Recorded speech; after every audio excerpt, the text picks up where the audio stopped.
Yvette Ankrah, who's the director of Ankrah Associates, and we are going to be talking about January motivation and just kickstarting the year. So Yvette, before we get started, do you want to just tell the guys a little bit about yourself? I mean, how have you got to where you are today?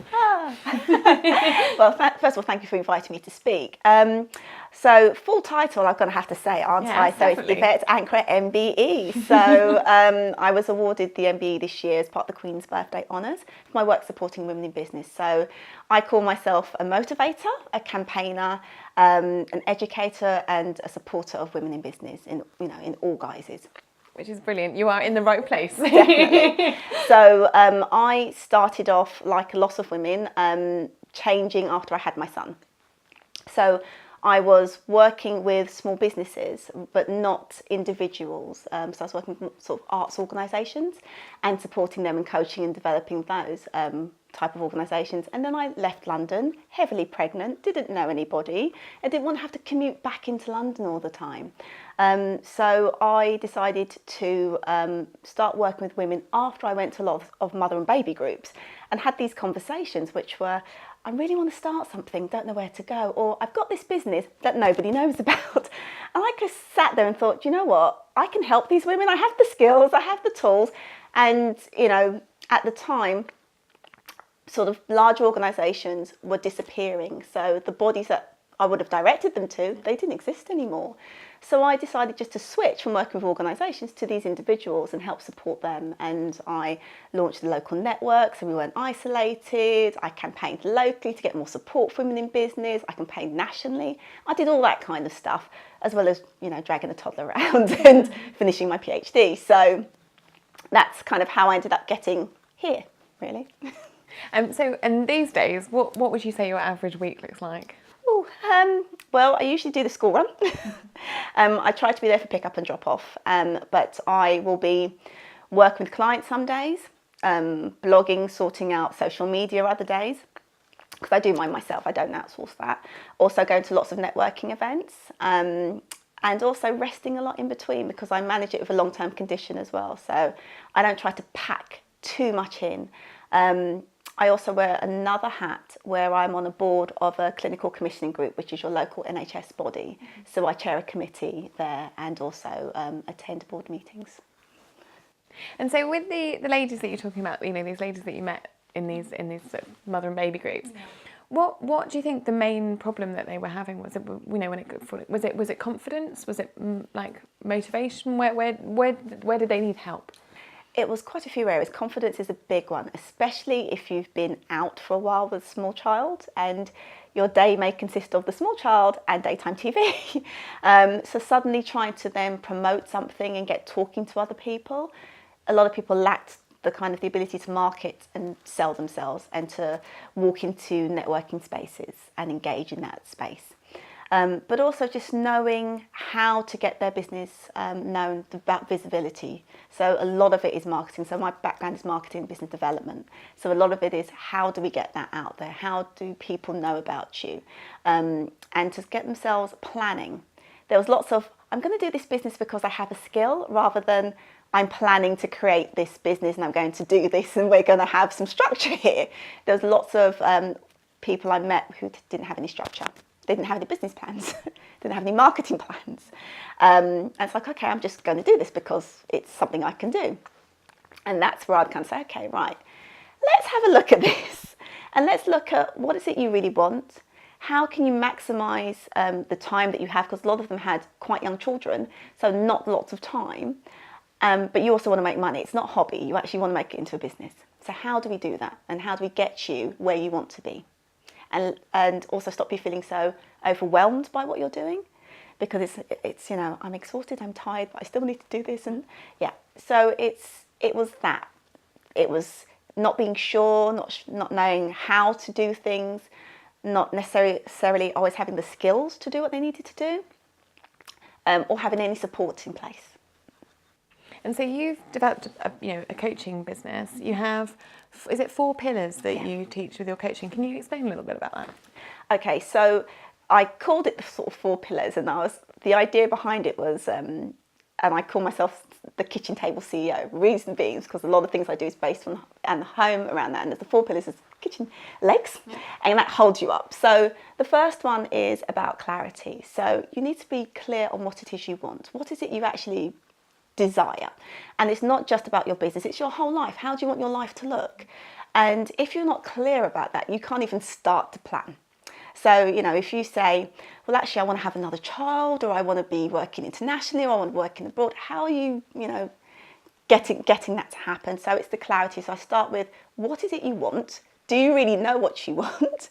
And let's talk about that vision for your life, not just your business. Because sometimes the business is just a tool to get you what you need.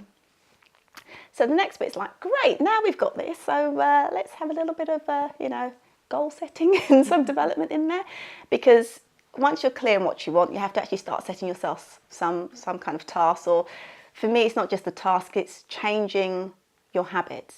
It's how will you do something every single day that gets you towards that goal. So then you've got that. So then how are you going to do it? Where's your strategy? Is there a plan?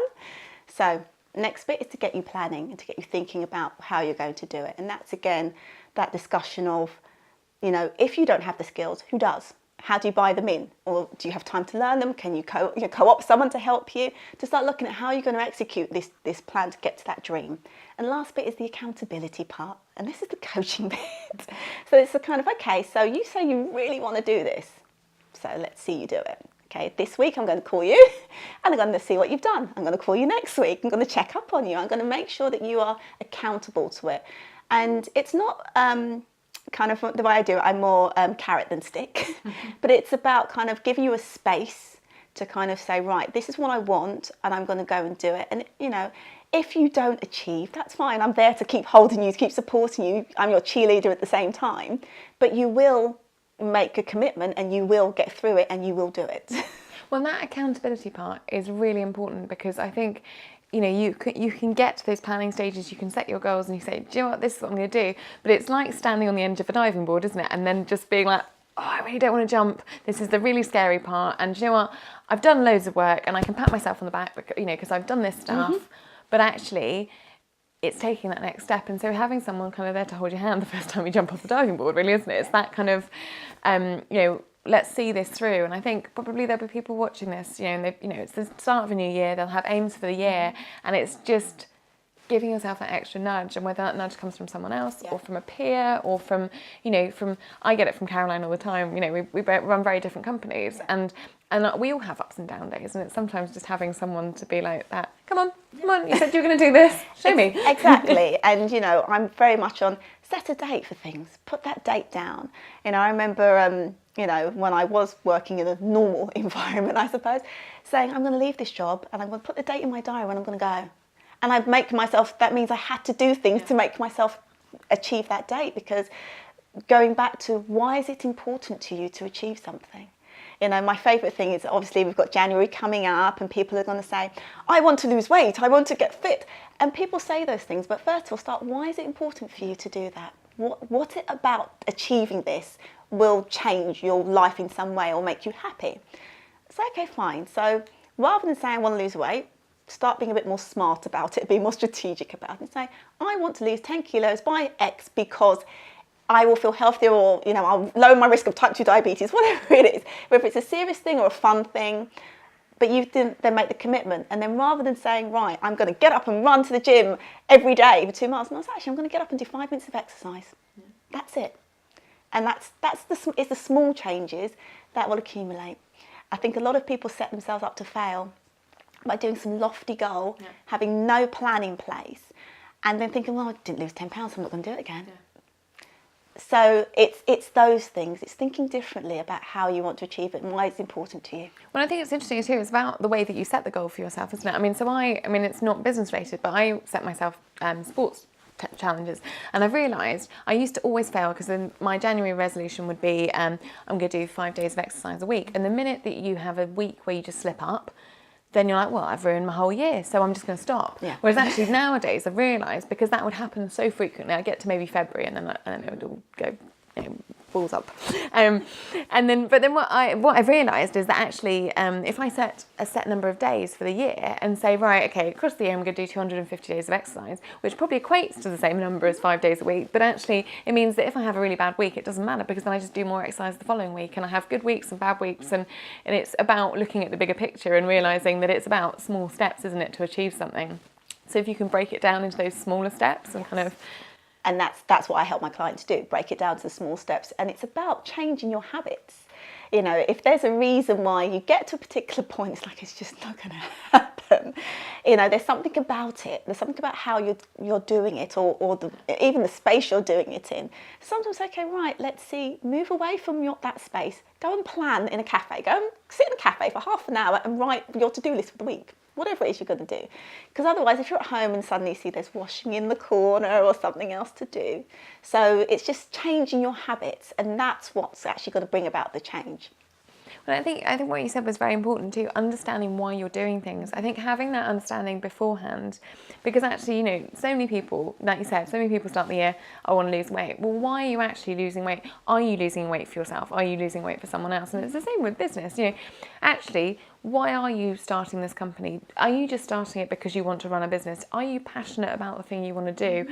And if you haven't got that passion, is there something that you might have a bit more passion for? Exactly. And that's why I say the business is just a tool to get you what you want. And if there's something that truly makes your heart sing, that's what you should be doing. You might not be able to do it tomorrow, but you can start looking at how you make that change, you know, to get to that. So, you know, you might be having business A, and business A pays you really well, but business A is not what makes your heart sing. So, but business B pays you nothing at all. So how do you make that switch? And sometimes it's maybe even just thinking, actually, I don't have to make a switch. That is what it is, and this is something else. Sometimes it's about acceptance, or just thinking about something in a different way. And I think that's what a coach does. They come and give you an external perspective and make you look at things differently. And I like to say that I hold a safe space for somebody to have that exploration, to talk about those things, and to think in a way that they often don't want to think sometimes, or have never thought, well, oh, actually, we could try that. Oh, right, yeah. That's what I love about my job. So what do you, I mean, I'm guessing motivation must come up a lot. Do you find that your clients, is there a certain point in the year where they're a bit like, I don't know what I'm doing, where, like, do you find that people go through ups and downs? What in terms of motivation, how can you help someone who might be watching this and thinking, I just don't know where to start, I can't get that oomph back? Sometimes you just have to stop. Just stop, take a break, sit back, have that cup of tea, and give yourself permission to say, actually, it's okay for me not to be energised right now. I am not energised in January, okay? I don't like the cold. It doesn't work for me. January, February are my low energy months because I hate the cold. So I often don't start things then. I usually start in September. That's interesting. Academic School year. Yeah. So that's for me is my start. Actually, it's usually, because I'm an August baby, I usually start planning around my birthday and thinking about stuff and thinking about my year in that way. So there's no point saying I'm going to start jogging every day in cold dark if you're not, if you've never done it really before. Yeah. You know. But also just over the course of the year, when you've been in business for a while, you see that there's certain months that are just not great months. So if you know they're coming, plan ahead. So in that time, think about if you're going to do any sales or any other marketing or any workshops or training, use that time. So then you don't feel it's a dead month and, you know, nothing's happening and it's not great. Rather than getting yourself into the dip, you can see it coming, start preparing for it. Well, it's interesting too, isn't it? Because that's something to really remember, that we set our own schedules. When we're running our own businesses, you're completely in charge, and everyone's business is different. And just because you see other people and they're running their calendar in a different way to yours, I always take January off because February is a really big month for the dating industry because of Valentine's Day. So I'm literally going to be in Africa for 3 weeks on holiday, and that's my kind of summer holiday, because summer months I'm really busy because my awards are at the end of the summer. So, you know, and everyone's calendar will be different. I think it's quite an important point, isn't it, when you're an entrepreneur? Don't compare yourself too much to other people. No, definitely not. I mean, for me, August is my downtime, and that's because a lot of the clients have children. My son is now at school, and also it's my birthday. I refuse to work on my birthday, and depending on how I feel, my birthday can be a month long. So I usually try to have downtime in August to prepare for September, because that's when I start doing courses and training, and that's when people are sort of, actually, I want to start doing something then. So September, October start getting really busy. It quietens down again around Christmas, which is fine. My son's off, take that time out, back for the new year. So I kind of flow around school time, to be honest, because I wanted to have a business that worked around my family. And that will make sense for a lot of people watching this who have kids and who are trying to juggle that idea of running your own company. You know, that the whole flexibility of it, that you can work around your kids and you can work, and remembering those little steps, like you said, that actually sometimes even just doing 10 or 15 minutes a day, well, that's more than you were doing before. So don't beat yourself up if you're so busy at the moment that you could only find a few minutes or a few hours in the day. You don't, you know, it's not a 9-to-5 job. You don't have to treat it like a 9-to-5 job, and don't feel like you're failing if you can't dedicate that same amount of time. Yeah, I don't work 9 to 5. It just doesn't work for me. So since my son started school, I sort of work 9-ish till 2, and then I coach in the evenings. So, you know, I'll do stuff from 8 till 10 and then do that. And occasionally I'll do weekends, but I juggle it around. But as I said, I want to be there for pick up and drop off. And, you know, if I've got a parents' evening or something else, I want to be able to be there. Obviously, there's times I can't, but mostly that's how I've scheduled my diary. But I also believe that having time for yourself is extremely important. Downtime, away time, alone time. I've always gone on retreats. Even when I met my now husband, I'd go away for a weekend by myself somewhere. And I stopped doing that when my son was quite young. And as soon as he was old enough to I thought, could cope without me for a few days, I was off. And I think it's important to recharge. And that can be, you know, every day you should try and, you know, get up, walk, go and see something, you know, 15 minutes. Don't sit at the desk all day. Just have that time. If it's the walk to school, if you're doing that, or, you know, whatever it is. But have a little time for yourself every day. And then schedule bigger bits of time. So, you know, this year I had a special birthday. So I went away with my friends and we went away for 5 days. And that was like, right, we're going to go somewhere hot, somewhere nice, and just be with each other and hang out and just enjoy. And we've been friends for, nearly 30 years. So it's kind of, it was nice to have that time. And I think it's really important that you make time for yourself. And I think when you're obviously when you are taking that time out, I think it's important to switch off, isn't it? Because one of the things about running your own business, that, you know, and the age we live in, where social media and phone calls, you're always accessible. There's a lot to be said for actually fully switching off. And, you know, you do not need to be on call 24 hours a day. If you're taking those few days off, take them off properly. Yeah, definitely. I mean, I have 2 phones deliberately. So I have a business number and I have a personal number, and I will switch off my business phone. So, you know, if you call me, especially if you call me during dinner time, so, you know, or homework time, you won't get an answer from me. You'll get an answer, you know, later on. My email also says, you know, I'll get back to you within 24 hours. It gives me that time to respond. I usually respond quicker, but it gives me that time. So I've built in tools to, you know, ensure that I have breaks away. I don't have my email on my phone, so I'm not having it popping up and pinging all the time. I switch off a lot of things that can distract me, to be honest. And I have there's a lovely tool called To Do Book on Facebook, and it doesn't allow you to go on Facebook until you've achieved certain things, and then you unlock 5 minutes of a time.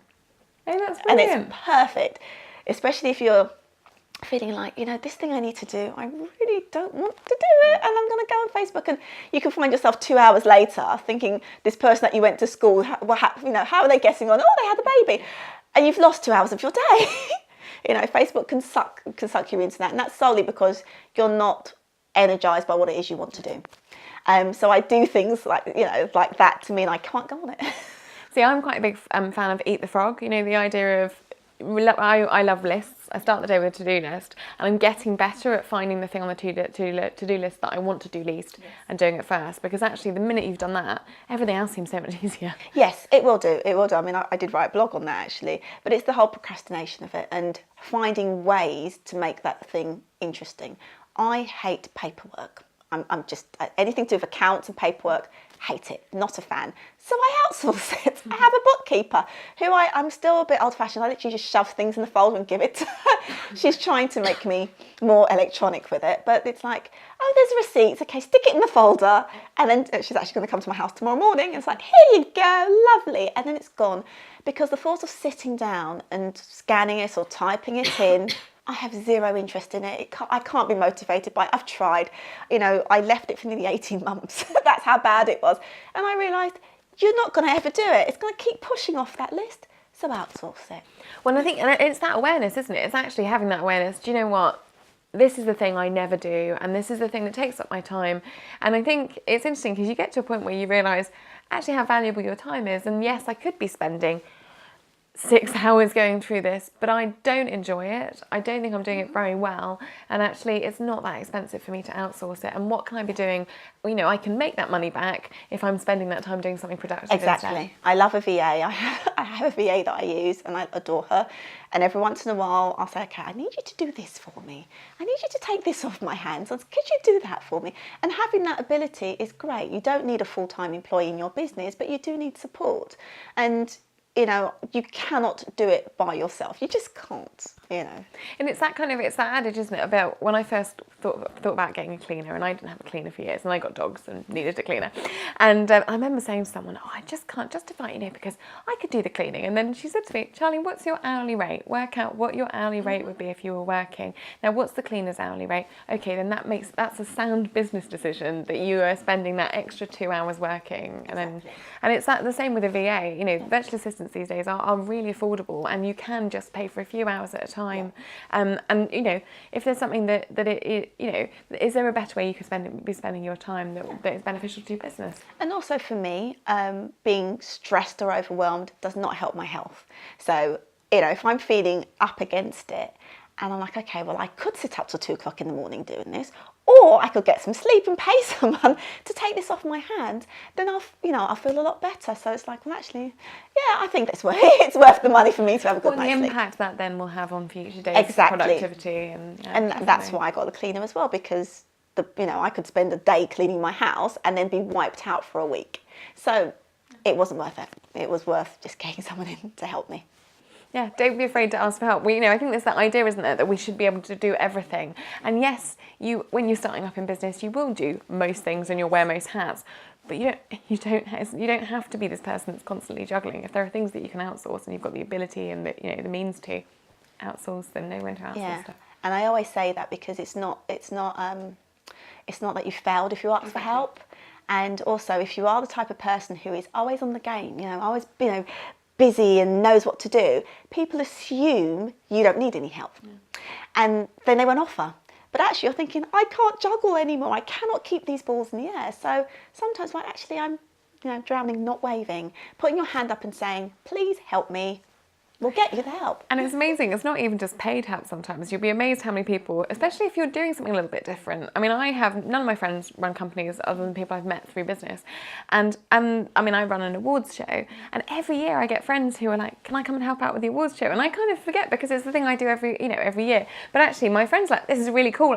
They're quite happy to come along for an evening and just have a fun evening. And they see it as like a genuine adventure. And we have a really good time. And I think it took me a long time to realise, well, actually, there are people who are willing to help you, and you don't have to take it on all your own. Exactly. And you can always swap things. If you say, actually, I can do this for you, and if you do that for me, you can always share. And especially as a woman in business, there's so many of us out there who are trying to get up there and support each other. If you ask, I love my networking ladies, they are amazing, and I know that if I need anything, I can ask any of them and they'll help. No, it's brilliant. We're all in it together. Yeah, exactly. And that's how it should be. Yvette, thank you so much. It's been an absolute pleasure to talk to you. Thank you. Thank you.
So today I'm joined by Yvette Ankrah MBE, and she's going to tell us about her MBE. I am so fascinated by the whole process. So when exactly did you get your MBE? I got it in the summer, so it's part of the Queen's birthday honours. So they tell you, but you're not allowed to say anything until they announce it officially. And so how long is that period between when you're told and when they announce it? Oh, about 3 or 4 weeks. Oh wow, that's a long time to kind of be excited and keeping quiet. And was it this summer that you got it? It was this summer, yes. Oh, that's amazing. Congratulations. Thank What an you. honour. So how does it work? Did you know you were nominated or? No, it came out of the blue, and it was quite bizarre. I had this voicemail on my phone, and I sort of heard someone say something about the Cabinet Office, and I accidentally deleted the message. And I thought, oh right, I got the person's name, but I couldn't get hold of them. I thought, well, hopefully they'll get back in touch with me. And I thought it was because I do governance work, I thought it was for a governance role that I'd applied for months ago. And then eventually somebody calls me and says, oh, we want to give you an MBE. I said, do you want to do what? I said, could you send me an email with a bit more information, please? Because I didn't know whether it was real or, I was like, this seems a bit... Where are you calling from? It was a bit bizarre. So I have a look at the email, and it's like, oh, they want to award me an MBE for my work with women in business. I thought, oh, that sounds all right. So I said to my husband, I've got this thing come through. Should I accept it? Because of course you should. But I had to consider, because obviously there's, it's kind of, should you take it, should you not take it? And I remember the whole Benjamin Zephaniah thing, standing up and saying he wasn't going to take it for his empire. I thought, okay, because the other hat I wear is in the academic world, I research race and culture. So I was thinking, should I take it? Actually, no, I will, because it then means that if it opens doors and allows me to talk about things that I'm passionate about and that are important to me, I think it's a good thing to accept. So I said yes.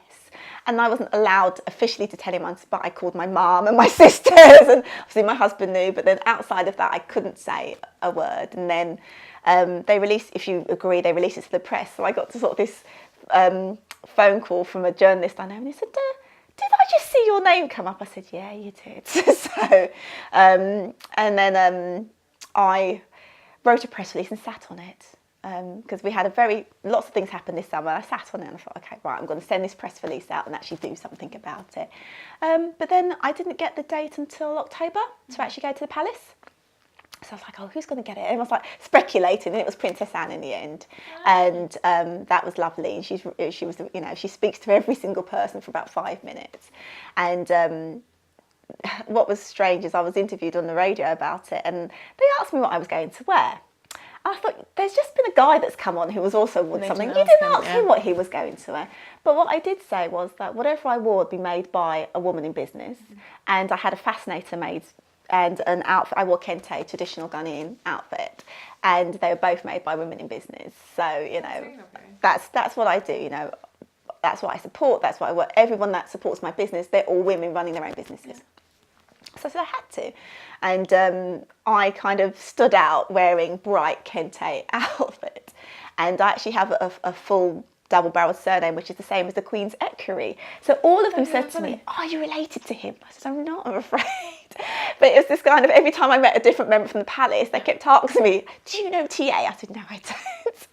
And I had double-checked with my dad, and we're not related. Is it a man? Yes. Have you met him yet? I No, haven't. you need to seek him out and be like, everyone thinks I'm related to you. Yeah, so they were all like, you look splendid, by the way, but, do you know TA? Because there's all these sort of army types around. And he used to be, I think, part of the Queen's cavalry, and then he's become her equerry. So I was like, at least they should be able to pronounce my name.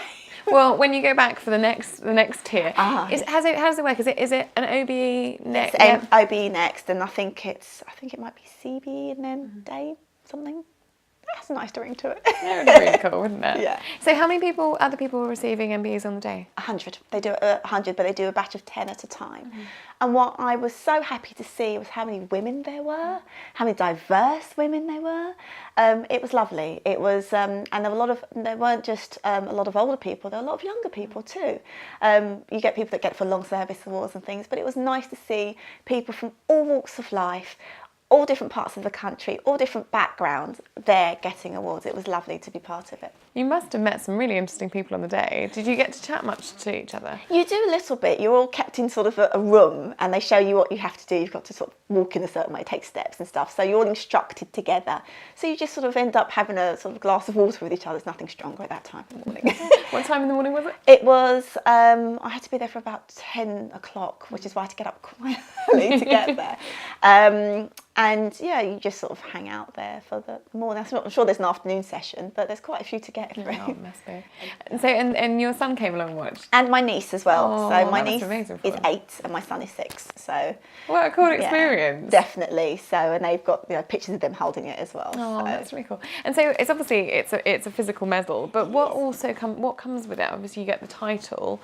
Because I mean, I know it's obviously irrelevant because you're married, but aren't there things like you can get married in is it? You can St Paul's indeed. Cathedral? You can. There is a chapel in St Paul's Cathedral, and it's coming up to my 10 years, so I might get some of my vows renewed there. But also my children can get married there really as well. cool. So my son can. It stays with you. And so my medal also has to be willed to somebody. So that's the other thing. I'm not allowed to wear it. I've got certain occasions I'm allowed to wear it, but I'm allowed to wear a certain little insignia that I can wear every day as a lapel pin, which I've got to get hold of. But generally you're not allowed to wear it. It's actually pink as well. I'm not sure if the guys get a different one, but it's pink. That's really interesting, isn't it? Well, I think it's one of those things that you just don't really see, do you? I mean, do you know anyone else who's got one? I actually know a couple of people that do.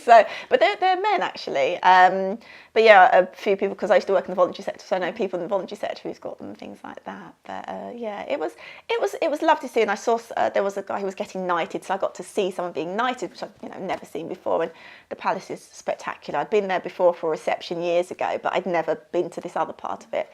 And it was just a beautiful space and a lovely occasion, and it was nice to be able to take my son there and my niece. So my sister said to me, you have to take her, it's historic. So we had to take them out of school for the day, but I said, this is why he's not going to be in school. So, I think that's a valid excuse. yeah, it was I think. Well, and what an inspiration, I mean, to your niece to see her aunt out there. I mean, what a role model. Definitely. It's incredible. So my sister said, you've got to come and speak at her school. And I said, I will do. If they ask me, I'm quite happy to, because... All the kids are going to pass the medal around, aren't they? They're going to want to. Because my son wanted to take it in for show and tell.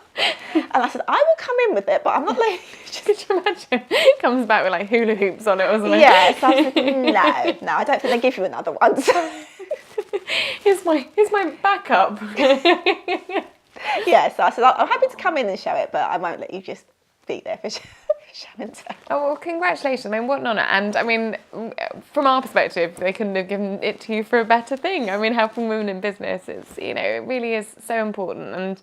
And so many women will look to you as a role model and just really be inspired by what you've achieved. Yeah, which is amazing. I mean, I actually co-wrote the Manifesto for Women in Business several years ago. So it can take a couple of years for these things to come through. So I'm sure whoever nominated me did it a while ago and it's now come through. I have a sneaking suspicion I know who it is, but I haven't had a chance to ask him. Yeah, because I was at a reception and I got chatting to various people at Biz at the time and talking to them about what they can do for women in business and also for women that don't want to be in business and returning to work schemes. And I'm so pleased to see the civil service bringing that in more corporations bringing that in more, because a business is not for everybody. Let's face it. And if you do want to get back in, all those years of work and skills, why should you lose that? Because you've taken some time out for whatever reason, and being able to support people to get back in and get back in work. There's all these women out there, and look what would happen to the economy if we got everyone back in. So I think it's important to do these things, and if I'm going to be the person that stands and shouts about it, I'm happy to do that. Well, and we're happy that you are standing and shouting. So thank you so much for joining us. Thank you for having me.